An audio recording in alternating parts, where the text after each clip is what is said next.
تو وہ ریزولوشن کی خلاف ورزی ہے، اور اگر پاکستان بھی ایسا ہی کرے گا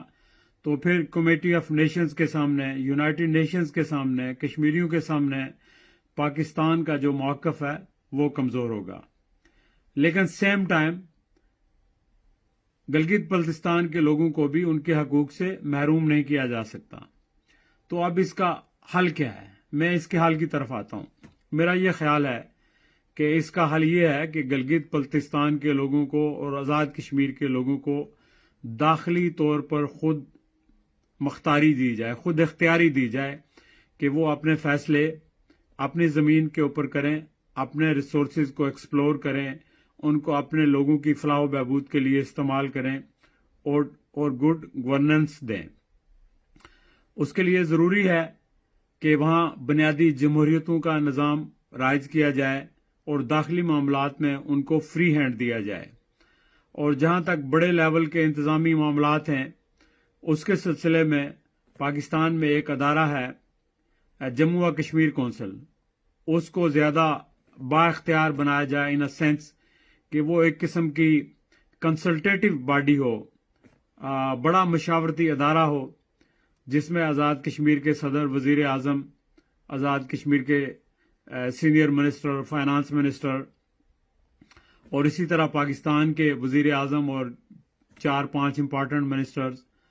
اور اسی کے اندر گلگت بلتستان کے لوگوں کو بھی اس کونسل کے اندر نمائندگی دی جائے۔ کچھ ممبران آزاد کشمیر سے ہوتے ہیں، کچھ گلگت بلتستان سے ہوں، اور گلگت بلتستان کے چیف منسٹر اور ان کے سینئر منسٹر، فائنانس منسٹر، ان کو بھی اس میں نمائندگی دی جائے۔ تو لہٰذا ایک جائنٹ میکینزم بنایا جائے گلگت بلتستان اور آزاد کشمیر کے معاملات کو دیکھنے کے لیے۔ اس طرح سے میرا خیال ہے کہ سب کو ان کے حقوق بھی دیے جائیں گے، اور مسئلہ کشمیر کے حوالے سے گلگت بلتستان کی آئینی حیثیت کو متاثر نہیں کیا جائے گا۔ آزاد کشمیر اور گلگت بلتستان کی آئینی حیثیت کو چھیڑنا اس وقت بالکل مناسب نہیں ہے، اور یہ یونائٹڈ نیشن کی ریزولوشن کے برعکس ہوگا، کشمیری عوام کی خواہشات کے برعکس ہوگا، کشمیری اور پاکستانی عوام کے درمیان غلط فہمیاں پیدا ہوں گی، بھارت ان غلط فہمیوں کو ایکسپلائٹ کرے گا، اور ہمارے اندر بھی بہت سارے ایسے لوگ ہیں جو ان چیزوں کو ایکسپلائٹ کریں گے۔ لہٰذا یہ ایشو بڑا سینسٹیو ہے، اور اس کے بڑے دور رس نتائج ہوں گے، اس کے بڑے ڈیپ ریپرکشنز ہوں گے، بہت امپلیکیشنز ہوں گی۔ لہٰذا حکومت پاکستان اور وزیر اعظم پاکستان سے میرا یہ مطالبہ ہے کہ اس سلسلے میں کوئی جلدی نہیں کی جائے، بلکہ بڑی سوچ بچار کے بعد ایسا اقدام اٹھایا جائے کہ جس سے کشمیر کاز کو، کشمیر کی تحریک کو نقصان نہ پہنچے، لیکن گلگت بلتستان کے لوگوں کو ان کے حقوق ملیں، اور آزاد کشمیر کے لوگ بھی مطمئن ہوں، اور پاکستان کے اپنے مفادات جو ہے وہ بھی پروٹیکٹ کیے جائیں۔ بلا شبہ میں سمجھتا ہوں، ہمیشہ یہ کہتا ہوں کہ پاکستان اور کشمیر کے مفادات ایک ہیں، ان کا کلچر ایک ہے، ان کی ہسٹری، ان کا مذہب، بہت ساری چیزیں جو ہیں وہ آپس میں ملتی ہیں، اور وہ ایک دوسرے پر ڈپینڈنٹ ہیں اور رہیں گے۔ اگر کشمیر کے اندر استصواب رائے ہوتا ہے، پورا کشمیر پاکستان کے ساتھ ملتا ہے تب بھی، اور کشمیر اگر ایک خود مختار ریاست ہوتی ہے تب بھی اس کا اور پاکستان کا رشتہ اور تعلق ختم نہیں ہو سکتا، نہ کوئی کر سکتا ہے اور نہ ہونا چاہیے۔ لہذا ہماری نسلوں نے وہاں رہنا ہے، اس لیے کوئی ایسا اقدام نہ کیا جائے کہ جس سے لوگوں کے درمیان بے چینی پیدا ہو، بد اعتمادی پیدا ہو۔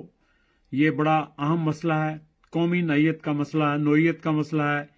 اس مسئلے کو لائٹ نہ لیا جائے، اور اس سلسلے میں جو بھی کام کیا جائے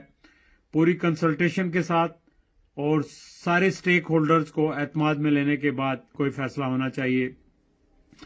میں جو تجویز دی ہے میں یہ آپ کے سامنے رکھتا ہوں۔ ضروری نہیں کہ اس پر عمل ہو، اور میں یہ نہیں سمجھتا کہ میں عقل کل ہوں اور جو بات میں نے کہی ہے اسی پہ عمل ہونا چاہیے۔ یہ ایک میری تجویز ہے، کوئی اس سے بہتر تجویز بھی آ سکتی ہے، اور میں سمجھتا ہوں کہ ہم سب کو آؤٹ آف باکس سوچتے رہنا چاہیے،